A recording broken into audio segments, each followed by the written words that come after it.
opening stage this morning, taking 5th position overall on the 2nd stage of the day. In the overall classifications now then, it's a change around. Tanak takes the lead of the rally by just half a second over Danny Sordo. Pierre-Louis Loubet is in 3rd position overall, dropping down from that lead but still in podium contention. Kalle Rovanperä is 4th, Katsuta is in 5th, Thierry Neuville 6th and Lappi is in 7th. And we are moving on now to our very next stage in Argynell. Let's see what we will find in here then for Elfyn Evans and Scott Martin. The Portuguese flag flying high there on the side of the hillside. And the weather continuing to hold fair, and also holding fair is Mike Chen, who joins me for commentary on this one. What was your opinion then of the previous stage? Oh, it was fairly fruity, wasn't it, Bex? And again, we're starting to see tyre wear come into play, certainly for the top guys. You know, was it Kalle who was complaining of massive understeer? And that's what we were talking about in stage 1, wasn't it? That the front tyres were taking a battering, and that's kind of what this rally is famous for. So hopefully he can make some adjustments to the car that'll just perhaps reduce tyre wear a little bit, but I think it's going to be a difficult stage for him through Argynell as well. As you said, 18.72 kilometres, and it's quite a fast stage, isn't it? Certainly the first part of this stage is quite quick, so the first kind of 5 or 6 Ks are quite quick, and that's where people like Kalle will start to struggle with that front tyre wear. So let's see. Yeah, let's see. I think it's all shaping up to be quite an epic battle so far. It's a change of lead already, but for M Sport, it's been a great start. Fantastic start, isn't it? Look at that beautiful congregation of drivers making their way down to the start of the stage. But yeah, it's been a mega start for M Sport, hasn't it? They've done a superb job. And as we were talking, as I was saying to PK in the studio between stages 1 and 2, the cars look dialed in. And that's really important that Tanak in particular can continue the momentum that he's got now. And it wasn't nice to see Pierre-Louis Loubet at the end of the previous stage saying, I just went a little bit too cautious at the start. So let's see what he can do in this one. Yeah, I think there were various bits and pieces of caution, weren't there, from drivers. Neuville mentioned it as well, that he was looking after his tyres, and at one point thought that he might have had some tyre damage, but he didn't. But there was some elements of caution from various drivers in there, apart from Tanak, although he had his distractions in that stage. You say there was some water coming onto the windscreen, the dust was kind of clogging in that, having to move that away. But despite that, he goes on to set a pretty good time. Apologies that we keep losing some of our pictures here. Now, that must be a little bit frustrating. We're trying our best to sort that out for you. Yeah, just coming back to what you were saying about Oit, it is frustrating, and for us it might look trivial, when we're driving in our road cars or whatever, and you've got a dirty windscreen, you can kind of see through it, and it's okay, it's not a big deal. But when you're driving at this speed and the concentration levels are so high, those little things do make a difference. And so hopefully Oit have been able to adjust his washer bottle before the start of this stage. But again, it's straight in, really, isn't it? So straight out of stage 2 and straight into stage 3. So let's see. Great foot cam there. So you can see Elfyn left foot braking, and a lot of the time right there he'll be on the brakes and the throttle at the same time, just balancing the car on either. 6 right sharp, maybe narrow, just trim. 30. 4 left keep, into 5 right sharp, maybe just trim. 40, 6 left sharp, maybe narrow, barrier. 8 kick. 3 right long, tightens long. Finding himself now 16.7 seconds caution, barrier. Off the lead in front. This is the last stage now, effectively, where I'd still be punished a little bit this afternoon, because you've got smaller wheelbase cars going through. They make the line pretty messy. He has to create another new line this afternoon, but it does become a little bit more of a level playing field on the afternoon tests. Yeah, a little bit. Look, Elfyn, you can see, you can see he's just driving literally on stones and dust and rocks there. He doesn't have a clean line of grip to play with, and as you said, he will get punished again this afternoon. It's the track of the car, so the distance between the either front wheel is the track. The wheelbase is front to rear, and as you said, those WRC2 cars, they are do have a slightly different track. They have different dimensions, so by their very nature, they're making different lines of grip. So Elfyn will come into the stage again, and rather than driving on the line of grip that the last WRC car's been on. Actually, it'll be all the WRC2 cars. So he will have another line of grip to clear. So he is going to get punished this afternoon. But by the same token, it's part of the game, it's part of the sport, and to be honest, to have only dropped 16.7 is not the end of the world, because Portugal's one of those rallies, and we've seen it before. You know, it's atrocious. If you make a mistake, it bites. So, and it has been done before in the past. Calais Rovanpera, and I think Sebastian Ogier win it from the front once, I think, as well. He's probably won every rally from the front, hasn't he? Let's be honest. I mean, he continues to just smash all kinds of records, even on a partial season. So, yeah, let's say he's won every difficult rally from the front. So, yeah, it's probably a good guess. It has been done, but it's just so frustrating for Elvin, because you know, when you turn into a corner, you want the car to bite, you want to be able to get on the throttle nice and early, and instead he's just having to wait. The car, you can see the car even there, it's not helped by the fact that it was downhill momentum, but the car was just starting to wash out again. There is not on, it's got no line of grip to use, so it's frustrating for him, there's no question. 50 crest. 4 left long narrows, and he mentioned at the end of the previous stage, you know, apart from the fact that if he's first on the road, obviously that's impeding him, it's not working as it should be with regard to the car. So he didn't say exactly what, and then of course Calais came through and said he's a lot of wear on his front tyres, he felt he had a lot of understeer. I mean, we'll get a bit more detail from these guys when we actually catch up with them, not just after they've done a stage and they're full of adrenaline and they can tell us a bit more. Yeah, I mean, but again, when the car's not doing what you want it to do, it just saps that little bit of confidence. You can't attack the stage in the way that we, you know, perhaps have seen Danny Sordo doing, or Tanak, you know, who's been mind-blowing for me this morning. So yeah, he's been on fantastic form this morning. It's a busy little section there, isn't it? And it's there where when you've got a right, left, you're actually thinking about the exit of that section, so slow in, quick out, and sacrificing the early corners to make sure that you're carrying all of your speed on the way out of that section, down the straight down to the next bit. So there's all of those things that the drivers are having to contend with. Opens very long, okay. Right over 70 kicks, ladies 4 left minus long, tightens trim entry 5 you see, right. You heard there where the car just started to understeer when he got off the throttle, had to wait for it to bite, and then he could get back on the power again. And that's just because that grip isn't there. That opening split from Rovanpera then, we've already had a look at 3.6 seconds up on Elvin. There's a lot of cleaning in here, isn't there, Bex? There is. 6 right sharp, maybe just trim. Maybe one of the worst stages of the loop for cleaning. Yeah, previous stages, potentially the toughest on the tyres, and then you've got the cleaning element in here to contend with. It's a tough morning for the front runners on the road, that's for sure. Very long of a crest out. Tightens 4, trim hug into 5 right. In nips, caution keep. 60. Flat left maybe, 70 kick, slight left out, 70 brakes, unseen slot, handbrake left, trim up. I mean, you can barely see a line here. It'd be interesting to see when we go on to Rovanpera's onboard how much you can pick out the line from Elvin Evans. Okay, let's see what Tanak is going to do this time around. Fireworks.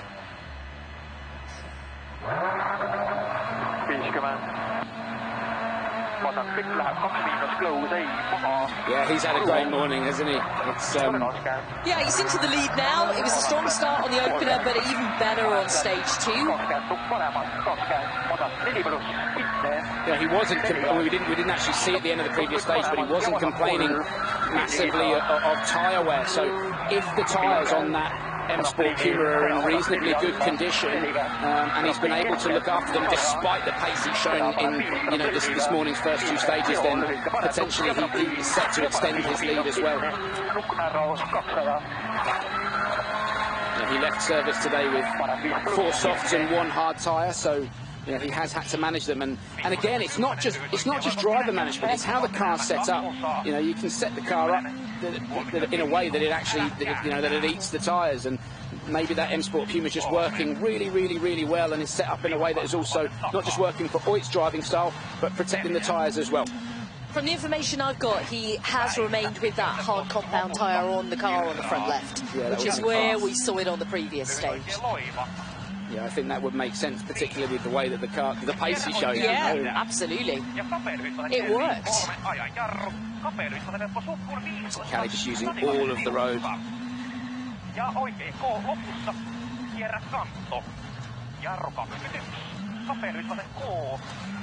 3 right, very long, opens long, 50, flat left long, into 3 right, don't stop, continues over 120. Elvin just dropping a bit more time, it bets another half a second drop to Kalle Rovanperä. Caution, it is going to be painful, but he knew that this was going to be the situation. But there is also something else going on there that he's not really telling us. Maybe he'll give Molly a bit more info on what is not feeling quite right with the car out there.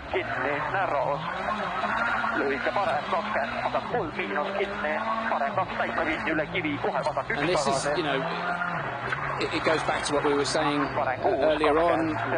There's no service today. There's no midday service. So whatever's going on with that car, Elvin has got to sort it himself. Yeah. And try and make the adjustments necessary to get the car working for him.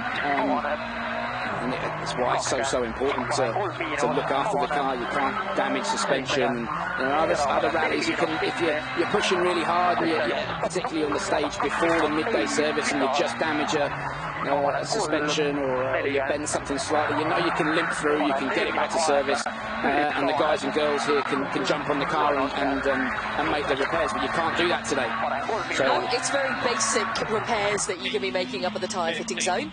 Which I love, because I love this part of the sport, because it's a real challenge. It's a real, and it adds that extra element to the entire day. And when we're running at the level that we're at, it just puts that little bit of extra pressure on the drivers to really drive smart but fast. Caution 5 right sharp hug, and watch 5 left sharp over crest, and late 6 right sharp trim.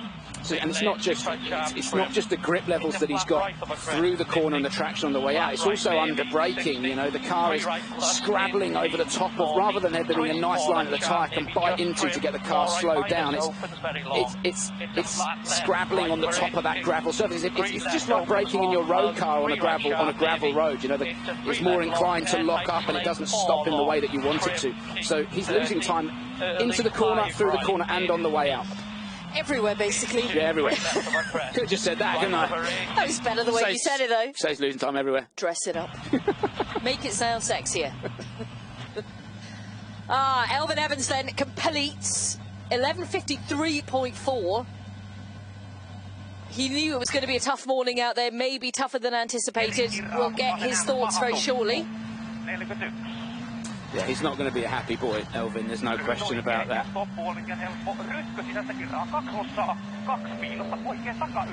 Let's cross out to Molly Pettit, who's there for us. Completed. How did this one compare to the previous two? Feeling was a bit better, to be honest, but yeah, I don't know, I think it's probably still it's not enough to really challenge or trouble the guys behind, so yeah, let's see. What else has been going on with the car? Nothing's really going on, it's just not working quite as well as we'd like. Yeah, so that says to me it's you know, it's a setup issue. I don't think there's anything bent or anything. We haven't seen him hit anything, have we? So I just think it's a setup issue. But he knew he was in for a tough day, and he's just got to keep his head down and try and give himself a reasonable start position for tomorrow, and that's when he can get back into this rally. Tanak behind Rovanperä now then at split 2. He was slightly faster at the opener. He's losing a little bit of ground. Yeah, he was 4/10 up at 3.6 kilometres, and then 1.6 down to Rovanperä at 7.8.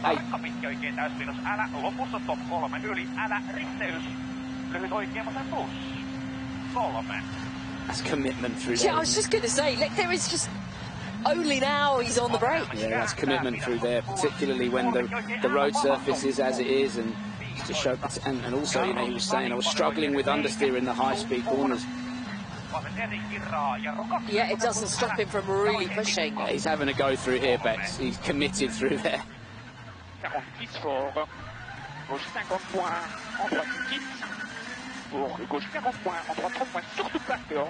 Now, Neuville was one of the drivers who said that, again, in that second stage, he was looking after tyres. So we're expecting a bit of flat-out assault on this one now. It's the last stage of the loop, but not quite on the pace, and that's to Tanak, that first comparison. Yeah, there's a new set of boots waiting for him at the end of this stage, isn't there? So, you know, he can really wring the neck of this set of tyres and use everything that they've got, but it's still, you know, it's still quite dirty. There's still not a clear line appearing. And depending on the surface, of the nature of the stage, the size of the rocks, the type of dust that's down there, that determines how quickly the stage clears. Sometimes you start to see a clear line and get a clear advantage after 2 or 3 cars. Sometimes it takes 4 or 5 before you really start to see the stage come on.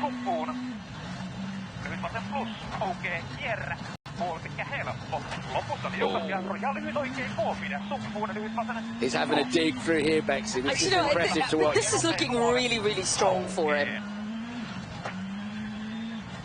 Those little ditches, you know, when we've been out and we've reckoned, we'd had a good look at just the side ditches at the end, and a lot of them are really skirting so close to it, putting wheels into it, but there are really big rocks in some sections. You've got to be so careful. Yeah, and not just that, you know, you hook a wheel in there on when you've got a lot of angle on and a lot of open wheel, you can very easily take a wheel off or bend something. So as you said, you've got to be really, really careful, and it comes back to, you know, the quality of your pace notes, and these guys are it's so detailed. That's a great drive from Kalle Rovanperä. 11:49.3 is 4.1 seconds up on Elfyn Evans. We're keen to see Tanak's remaining splits to see how he does, but looking strong for Kalle right now. We've got Neuville, we've got Lappi into the 3rd stage of the loop. We're at the Arganil test right now, if you're just joining us. Tanak is our rally leader, but let's hear from Rovanperä. I think he got the most out of those tyres. He just gone quickest through, also quicker than Tanak on the split. He had a good run through there. Yeah, now it was better. It was a bit expected that maybe we need to dial in the setup of the car a bit, and we changed something now, so it seems to be a bit better. So at least this was a clean run, but afternoon will be tricky when we go onto the hard tyres, and it will be rough. Yeah, what a complete contrast out there this afternoon, because the temperature's rise, it's rougher out there. They'll switch to the harder compound tyre. Yeah, I mean, I think everybody will do, won't they? We'll see a lot of people on that hard, so it'll certainly be a different challenge, and it's a massive difference between the feeling that the soft tyre gives you and the hard tyre as well. So potentially, as you said, Bexy, some fireworks to be expected this afternoon. It's interesting though, just going back to what Kalle Rovanperä was saying, you know, that little section that we talked about where we said he was committed, that was a really high-speed section. In the previous stage, that's where he was getting understeer, and the car didn't understeer there at all. In fact, it looked like it was biting, and he had to actually correct it a little bit. So that adjustment has just dialed out that understeer and just given him a little bit more oversteer, which is what these drivers would prefer. If they've got a choice of the front of the car understeering, which is when you turn in and it doesn't bite and it just washes on forward, or the back of the car stepping out on you, you'd rather just have that little bit more oversteer as a feel, you know, so you can play with the car a little bit more. So a positive setup change for Kalle Rovanperä. Yeah, and something he's done obviously in between stages on the road section. It's very limited what they can do, adjusting clicks and all the rest of it, but it's worked for him. Yeah, absolutely. And we were seeing that with the time. Still, you know, Tanak is off the pace of Rovanperä here, 2.9 seconds down at that 3rd split point.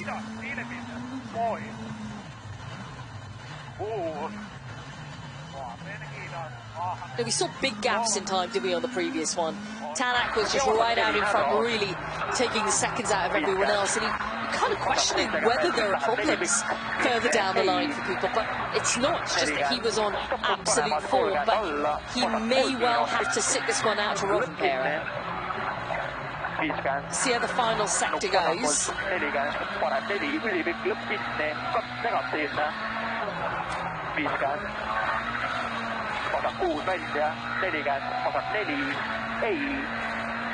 Stopplühike paneb 4 kinni, tänuskisas 20 paneb 2 pluss kinni.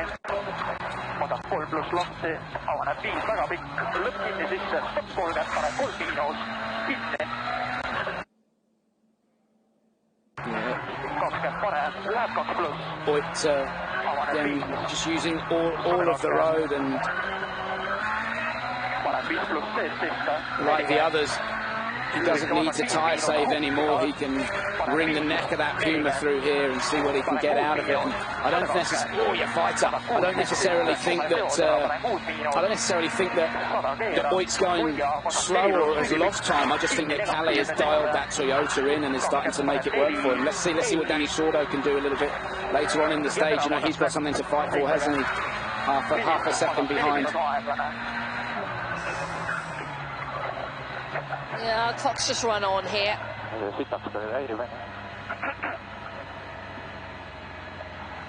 How's your Estonian? I was just about to ask you the same question. Mine should be pretty good given the amount of times I've been there. But I could just do the pleasantries and order us some food. That's it. 11:52.1 is the time, then 2.8 seconds off the pace of Robin Perret. It's kept it pretty consistent, actually, from the 13k marker over in terms of distance. In time, let's hear from him. Oh, you're a few seconds off the pace in there. How would you describe the stage? Yeah, the stage is fun. Yeah, just a bit challenging in here, but no, it's been better morning than we expected. Good lad. I'm going to put out the bunting because it's been a better morning than he expected. Make it a bank holiday. Make it a bank holiday. Yeah, fair play to him. It has been a good morning for him, though, hasn't it? That Puma's working, and as I said, just look at the split times to Thierry. You know, Tanak is up on Thierry at 3.6 kilometres and at 1.4. And at the first split, according to my timing screen anyway, he's 4.1 up on Lappi. So I don't think that Tanak has lost pace. I just think that Kalle Rovanperä found it with that change he made. Absolutely, yeah. And he said it himself, didn't he? You know, it was a better stage. He dialed in the setup, and that showed in his time. But Voigt Tanak saying it was a better morning than he expected out there. Yeah, great drive from him. Fantastic stuff. Okay. Esa-Pekka Lappi then, as you can well see here on the splits, it's pretty hard, I think, to match the guys when they are absolutely comfortable in the car.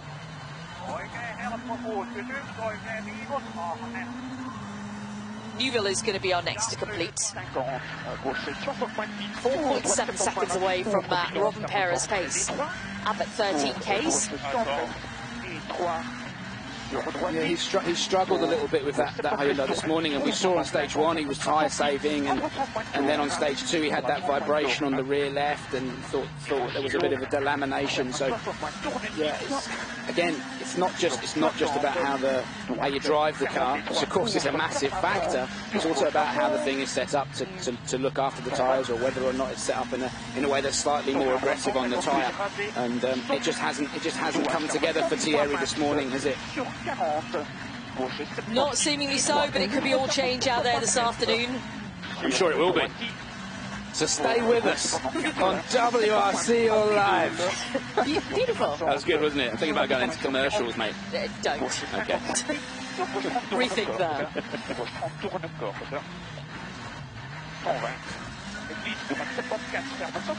Great at a drive-through, though. I'd love to hear that. Done. That's tonight sorted. 5.7 seconds dropped. Yeah, it's been sort of stage 2 and this final stage of the loop that we've really started to see the gaps open up, isn't it? They really have started to open up now, you're right. But we don't want them to open up too much. You know, we need this afternoon, we need these guys to start bringing it back. Don't want these leads to open up, the time gaps to become too big.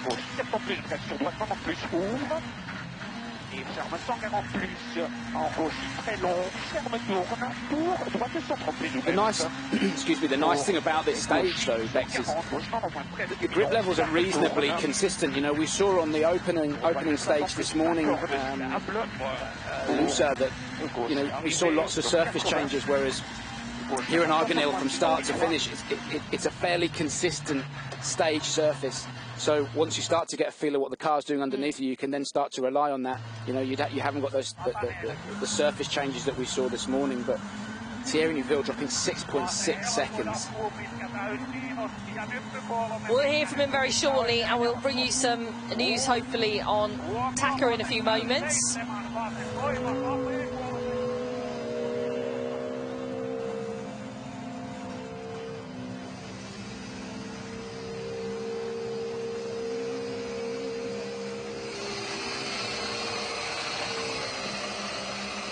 Thierry, 6.6 dropped in there. You said that you felt a strange vibration on the previous stage. Was that the tyre?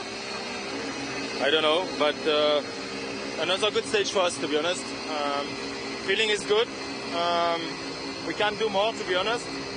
I don't know, it's because the road is getting more and more loose. We lose the traction and we are in the soft ground. Or we need to find more performance, because I felt like I was doing well. Yeah, I mean, that's good, isn't it? That's good. If he gets to the end of the stage and says, I've done everything I can with what I've got around me, then, you know, that's all you can ask for him. But one thing I would say is, like this, just going back to what Thierry said, is we're not seeing that clear, clean line. You know, it's the road isn't cleaning up, the stage surface isn't cleaning up in perhaps the way that we saw it clean on stage 2. So again, it's one of the unique characteristics of this Arganil stage. Now, Takamoto Katsuta, obviously at the end of the previous stage and the first stage this morning, he was talking about issues. We actually didn't hear from him at the end of the previous stage. He was keeping the revs really high in the car at the end of the previous stage and moved away very quickly, stayed in stage mode effectively. He hasn't started this stage. He is near the start. He's about 500 metres away from the start, but he has not got underway. Danny Sordo is in the stage. Yeah, that's such a shame for Taka. I mean, this is all speculation, but if it is a voltage issue and the alternator has got a problem and it's not charging, then you're on borrowed time effectively. If the alternator, if the alternator's decided it's had enough, and that's what we were, you know, led to believe at the opening stage that was the case. There was a low battery warning light apparently at the end of the second stage, and now he is not underway on this one. Yeah, it could just be that the alternator's been slowly failing, and now it's finally let go.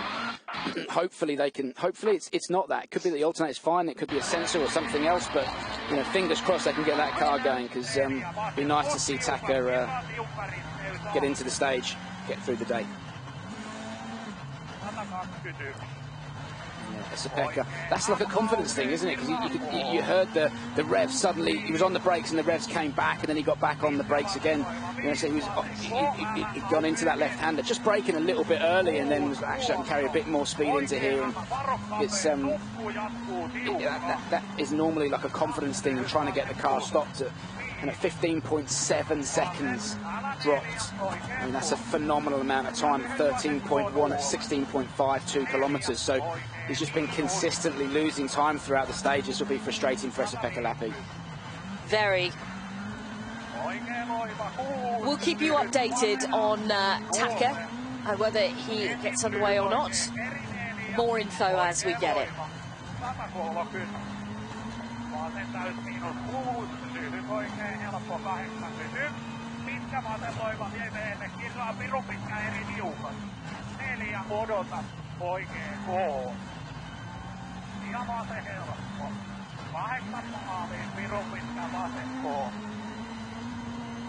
We're talking about, or you mentioned it, the gaps spreading out. That's 16.8 seconds down from the fastest. That puts Esapek at 26.5 behind Oitanak overall.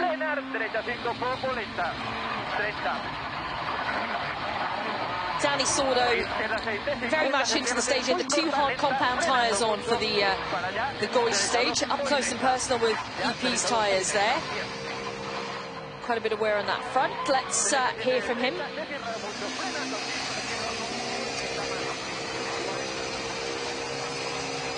EP, that's quite a significant time loss, 16.8 seconds. What's going on in there?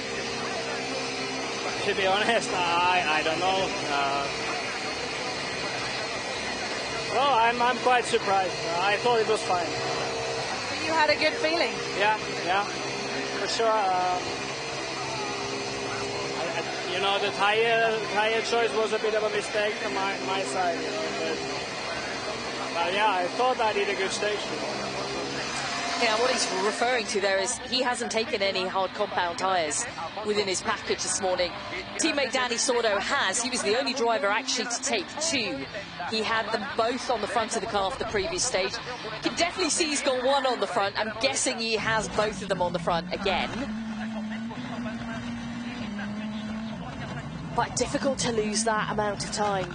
Yeah, it's a huge amount of time to drop, isn't it? Over 18 kilometres, and you know, dropping nearly a second a kilometre is massive time loss at this level.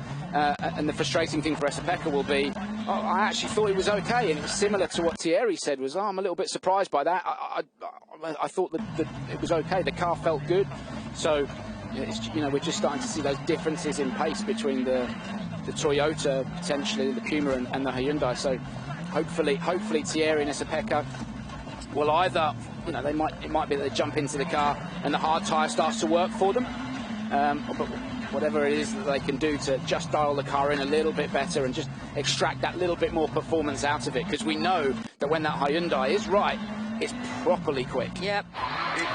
We're just hearing news in that it looks like it is game over for Taka Katsuta for the rest of the day, which is a tough blow when he's had such consistent results here over the past 2 editions. Yeah, it's a massive shame for Takamoto, isn't it? And like I said, if it is an alternator fault, then you're on borrowed time anyway. So that's a real shame for him, because he loves this rally. Okay, let's concentrate then.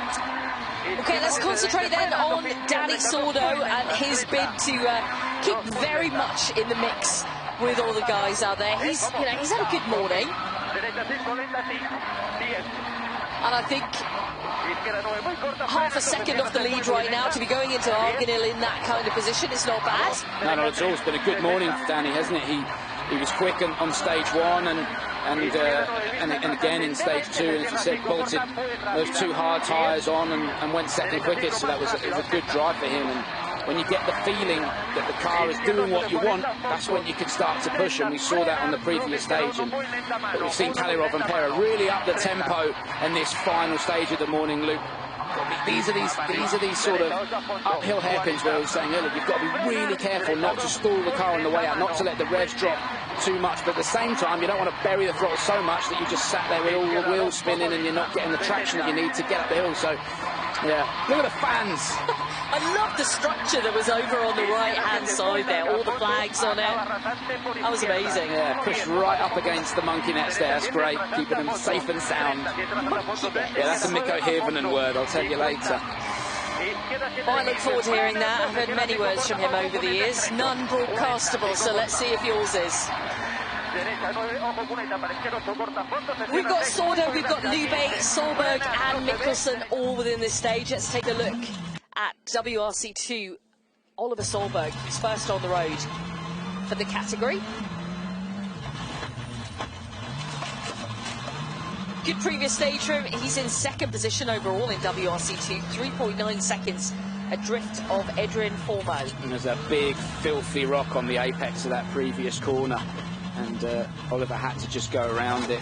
Definitely not one that you want to wallop, but it's the other thing with these WRC cars and you know, the suspension and everything that they're running, they can put the car into those dips, and as they come out of it, they just pull the rocks that are in there out onto the line, and those WRC2 cars, or even the cars coming behind, can give them a clout and it very easily bends something or damage something. So something else for the WRC2 runners to be very wary of, particularly in this stage, because it is, certainly for me, Bex, this is the roughest and rockiest stage we've seen so far this morning. There's certainly a lot of loose stuff out there. There's lots of rocks being pulled out.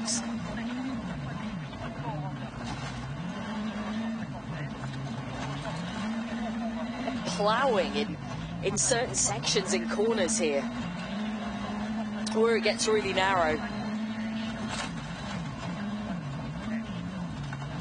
A little bit of a gap then until we get someone on the stage end now, because obviously Taka Katsuta should have slotted into this point.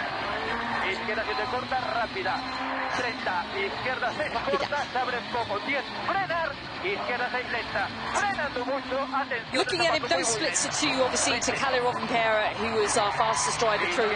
Still looking at him to Tanak, though, because he was only half a second behind, but he's 2.5 behind on the splits.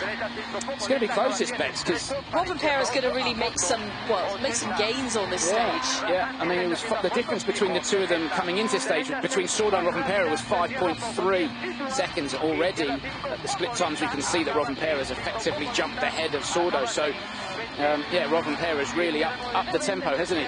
He really has. I'm so glad that he is. As he said himself, you know, he completely dialed into the setup with the changes he's made on the road section ahead of this stage. He felt so much happier in the car. That's reflected in the time, and it's game on. You know, he really wants to walk away with a good result. He's hunting down that first win of the season. He wants to get back on the podium. He's at a run of 3 fourth places. This is not Rovanperä-esque.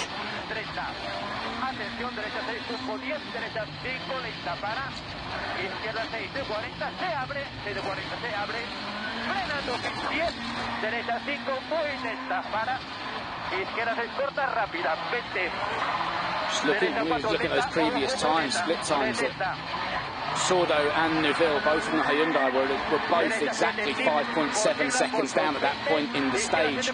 Lappi was 10 seconds slower than both of them. So, yeah, Esa-Pekka definitely needs to do something. But by the same notion, nothing to choose between the Hyundais of, literally nothing to choose between the Hyundais of Neuville and Sordo.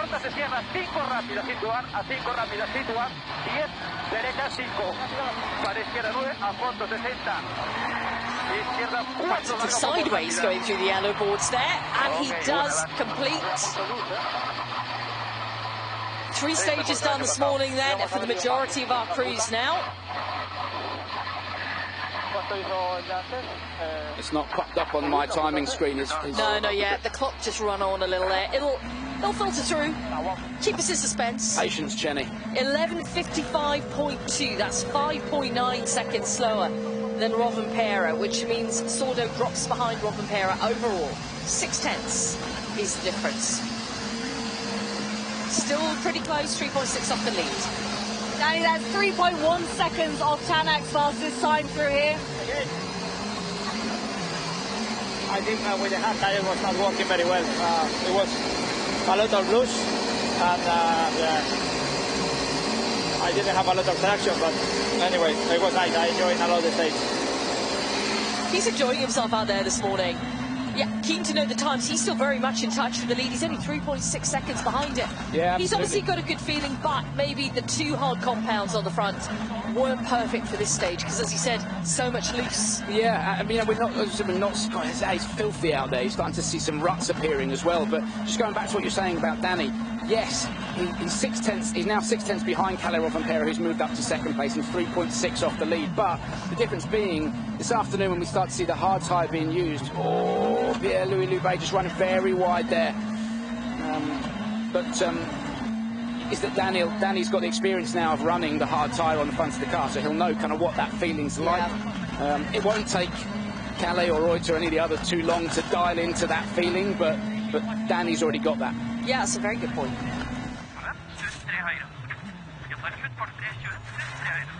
Andreas Mikkelsen now, Torstein Eriksson. I'll remind myself how it stands in WRC2 for Mo. Had a brilliant stage time on the middle stage of the loop, the previous one. That put him into the lead over Oliver Solberg. Sunanen dropped from the lead to 3rd position. Then it's Johan Rossell. Mikkelsen is in 5th position overall within WRC2.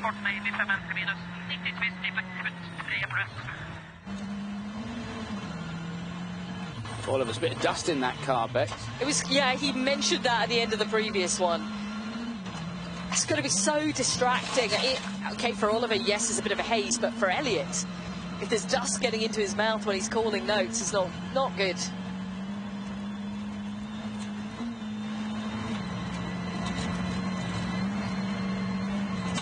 But a great stage time on the previous one for Oliver. He was 3rd fastest. And that puts him into 2nd position overall now. Yeah, it's game on, isn't it? And it's going to be for the entire weekend in the WRC 2 Championship. You know, just 3.9 seconds behind Adrian Fourmeau overall. Straight away, you see the speed differentials, don't you? They're just phenomenally quick, these WRC cars. It catches me out sometimes. We switch and I'm like, has he got a problem when we switch down to WRC2? But it's just the absolute difference in pace. He's working hard behind the wheel of that Puma. Oh, get it stopped, get it stopped. Look at all this loose, though. Yeah, just ran a little bit wide there.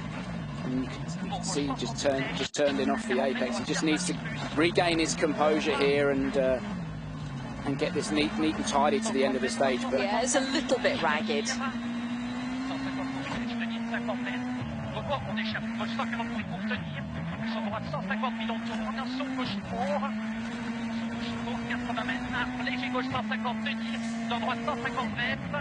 It's a good way off, though. Robin Perez pace 15 seconds down, final split. Yeah, all credit to him, because you know the stage surface probably hadn't cleaned up. Well, it certainly hadn't cleaned up running second car on the road, but we haven't seen something going on there. There's something. He's got the door open straight. Well, what's going? Oh! Oh, they've lost brakes. They've lost the brakes. They've lost the brakes. Well, that is why it was ragged towards the end then. Yeah.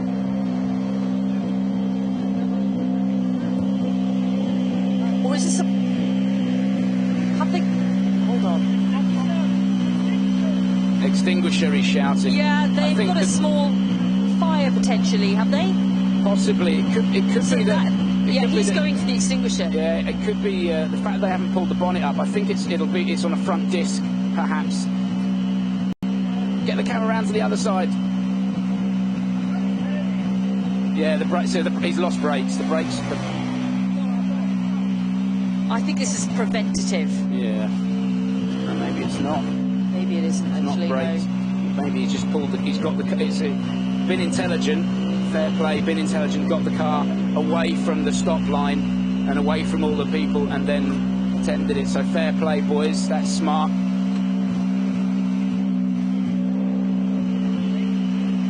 We can sit and speculate all day here. Go on, get it up.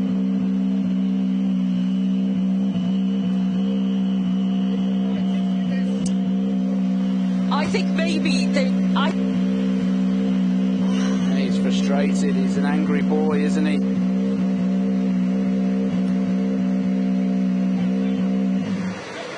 There you go. They found it.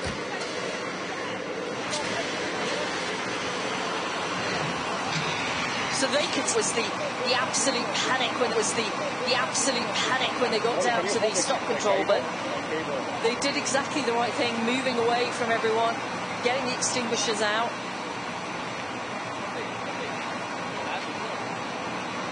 Still a green light on the side of the car, so hopefully, look, they can solve the problem, get it going, and get to the end. It's just, that's a horrible feeling when you get to the end of the stage, or even in the car, and you smell burning, and it's just the worst feeling in the world. So, and they did absolutely the right thing. Get it past the stop line, get it away from the people, and then attend to it. So fair play, fellas.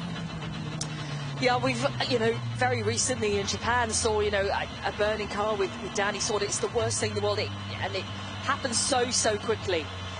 This is Oliver Solberg then completing. Coming into the stop control, and he will see what's going on ahead of him.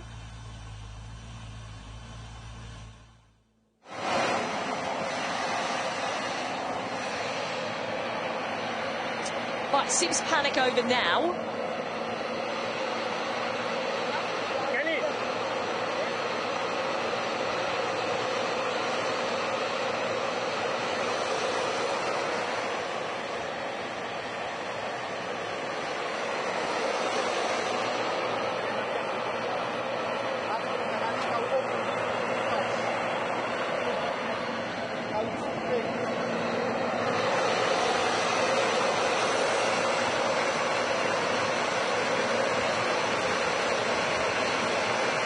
Still seem to be on guard just in case. Yeah, it's an odd place to be spraying extinguisher fluid down behind the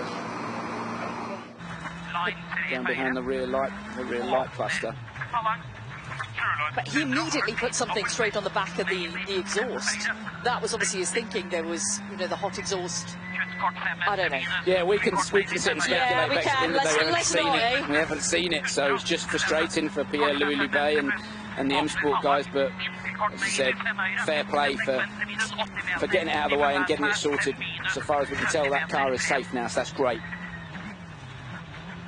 Okay, Solberg came through with a 12:39.8. Mikkelson's a good 3.3 seconds faster at the final split. Let's see what it is through the red boards. The clock runs on a little there, so we'll wait for the completed time to go on the board.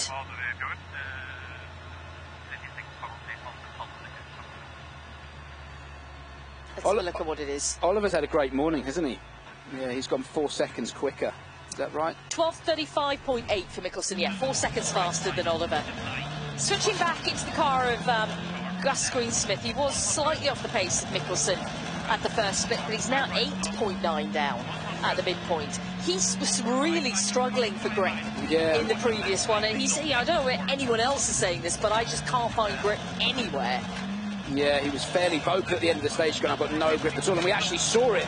You know, he came into that hairpin, that left-hander, so hot, and the car completely sideways, and actually he did well to not drop a huge amount of time there. But when you look, it's a confidence thing. When you don't have a car that's doing what you want, you can't attack the stage, and if you can't attack the stage, you're dropping time. And so, you know, if the car's not doing what Gus wants, and he's not confident in it, and it's moving around, then you know you can't get your teeth into the stage and get going, and that'll be frustrating for him. You see the car just starting to slide a little bit there, where it just got off the line slightly, but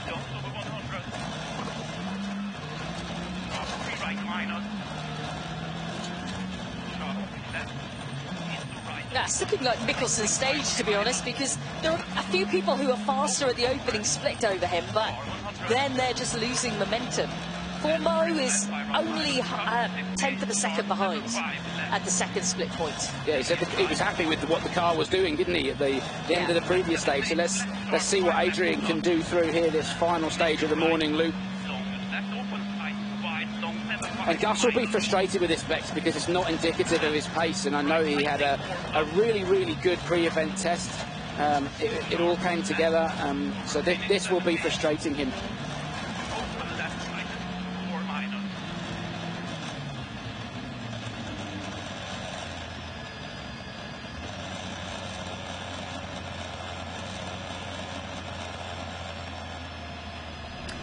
No chit-chat.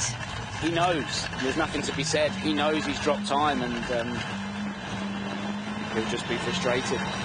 Yeah, so 12:46.9, which is 11.1 seconds off the pace of Mikkelsen in front. Teemu Suunanen was leading WRC2 after the first stage this morning. Has lost the lead to Mo and has dropped behind Solberg, but in third position still. Another man dropping. He was a tenth up at the first split, and then dropped to 1.5 down, then 5.9 down. Mikkelsen absolutely nailed between 7.8 kilometres and 13.7. Yeah.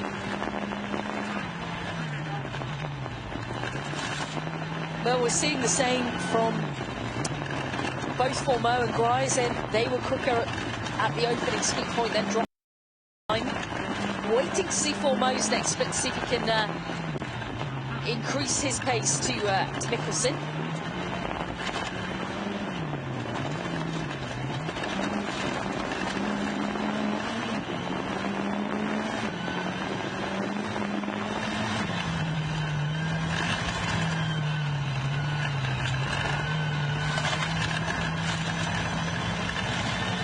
I think, as I was saying before, like it's kudos to Oliver Solberg this morning, Bex, because like the WRC drivers have got to create a line, the WRC2 drivers, all right, because the stage is cleared slightly, but the dimensions of the track and the car is different. Absolutely. So he's got an element of road cleaning to do as well, and I think when you consider that and you take all of that into account, Oliver's had a really, really strong morning. He really has. He mentioned the road cleaning himself at the end of the previous stage. He finds himself now, Oliver Solberg, 0.8 of a second behind Mikkelsen. Sunanen is now 2 seconds behind Solberg. So, you know, really advantage Mikkelsen on this one. He has hauled himself into a strong position. It depends now what the others do. The likes of Formeau, who are waiting patiently to get the next split through on the stage. Yeah, it's game on, isn't it? It really is, and I love the fact that it chops and changes. Yeah, 0.8 of a second behind Mikkelsen at the end of the first loop for Oliver Solberg, and we've still got, you know, you've got Teemu Sunanen just 2 seconds further back, and we've still got to see how Formeau performs through here, so yeah. Bit of news, Sami Pyrie has stopped at the 4 kilometre marker within this stage. We'll give you some info if he does get underway, but stopped at the 4 kilometre marker for Sami Pyrie.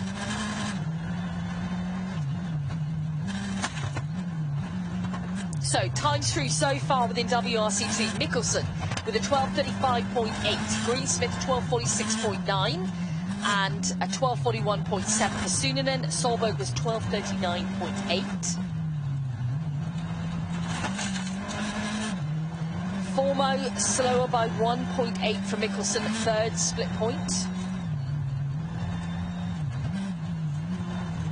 Formeau had 7.1 seconds over Mikkelsen going into this stage.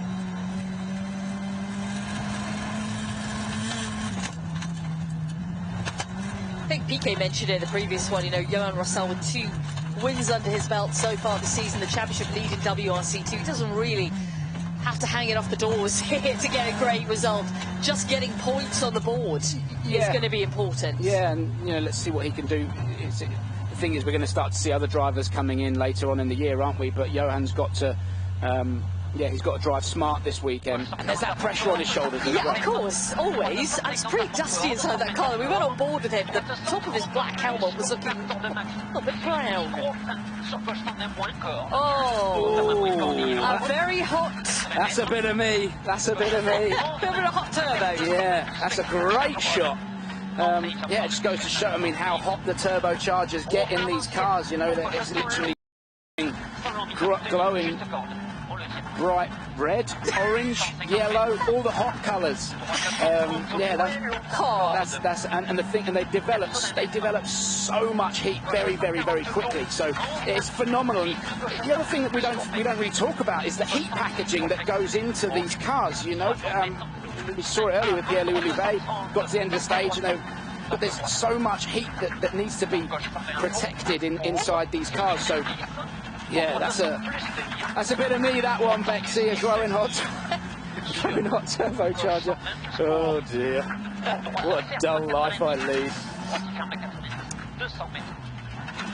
Okay, for Formeau, this is the final sector of stage now. He's our rally leader in WRC2. These splits are to Mikkelsen, who set the fastest time in the category so far.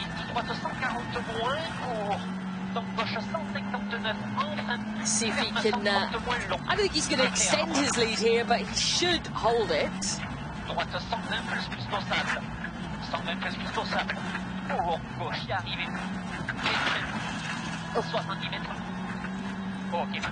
There's been quite a few people who've been wild through the yellow boards. He was certainly one of them.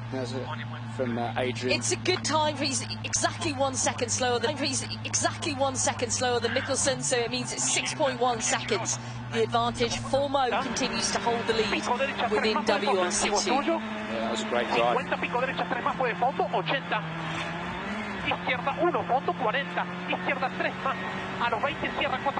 Fabrizio Zaldivar now. Good stretch down from the other drivers. Yeah,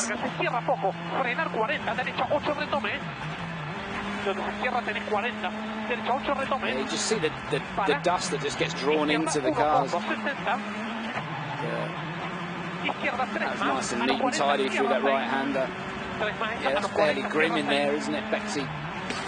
You wouldn't want to be going through there with a higher car, as I've done many times. No, yeah. It is going to be, we talked about second pass, it's going to be coming up, but it's second pass plus 2 stages that we've got to see. They've got 5 stages this afternoon. Yeah, I mean, the final stage of the day is just that little 2.9 kilometre super special, isn't it? But again, you've got to be careful in those. We've seen so many people's rallies get, kind of unravel in those, because that's where you make a mistake, and fatigue starts to set in it towards the end of the day. So I'm sure there'll be fireworks in there as well. But tyre wear will be an issue this afternoon. Even the hard tyre, and just trying to manage that. You start to get down to the bedrock, the temperatures come up. So I think an interesting afternoon in prospect. It's certainly looking pretty tasty. Look at the overall classifications for WRC 4, WRC 2 as well. We've got some really tantalisingly close gaps. Could all change on its head later on today. Our crews, though, are going to be out and about in the tyre fitting zone that is coming up for us next.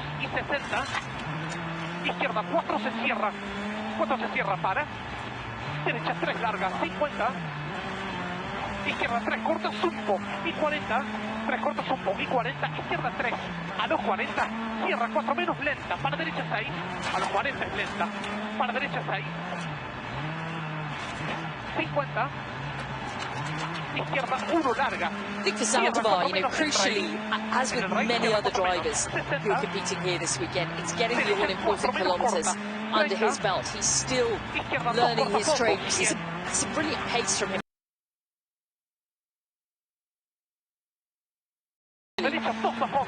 On events that we've seen him on, certainly on gravel. But when you're up against the might of the rivals within WRC2 that he is now, it's a tough ask. He's going to want to perform. As a driver, you always want to perform. You want to be as close as you can be to the drivers in front. But they're on a bit of a different level right now. Zaldivar's no slouch. There's no question about that. It's just that there's another step up. Yeah, WRC2's so competitive now, Bex, and that's what makes it so good. And look, he'll know that he's down on time, and he's not at that level that Andreas Mikkelsen and Adrian Fourmeau and Gus Greensmith and those guys, but they've had so much more time in the seat at the highest level, and that makes such a difference. So for him to be 28, 30 seconds, whatever it's going to be at the end of this stage, down on those guys, I'd take that. That's not a bad way to be. He's up against the very best there are in the world. So, and just to be mixing it with them is great. Derecha 3, 50, izquierda 3 lenta, con derecha 3 más, 3 lenta, con derecha 3 más, se abre 2 a fondo, 140, izquierda 2, 40, derecha 2, a los 40, derecha 2, 50, Final stretch. larga dobla, esa, cierra 3, larga dobla, situar, frenar 40, derecha 4 menos más, acá tenés 40, derecha 4 menos más, para, izquierda 1, fondo meta. Neat and tidy through the yellow boards, like some drivers we've seen so far, but that is Fabrizio Zaldivar, a haze of dust in the car. It's been quite a few WRC2 drivers have had quite a lot of dust coming into the car this morning. Yeah, it's not nice at all. He's wiping away from his eyes. It's not pleasant. That is a hindrance out there for these guys. Let's take a look at the classifications for you. Stage win for Rovanperä here with Tanak 2.8 seconds behind. Then we've got Evans third through the stage. Danny Sordo fourth fastest, then Neuville, Lube and Lappi. Mikkelsen leading the way in WRC2 with a really strong time on the Argonil test. We do have change-arounds in the overall classifications. Let's take a look at how it stands. Tanak continues to lead. That lead now, though, is over Kalle Rovanperä, 3 seconds. Danny Sordo is in third position, 0.6 of a second behind Rovanperä. Then Thierry Neuville is fourth, Elfyn Evans fifth, Lube sixth, Lappi seventh. Obviously, we saw a little bit of drama with Lube at the end of that previous stage. We'll be getting the latest on that shortly. We're heading now to the service park here at the Exponor in Matosinhos in Portugal.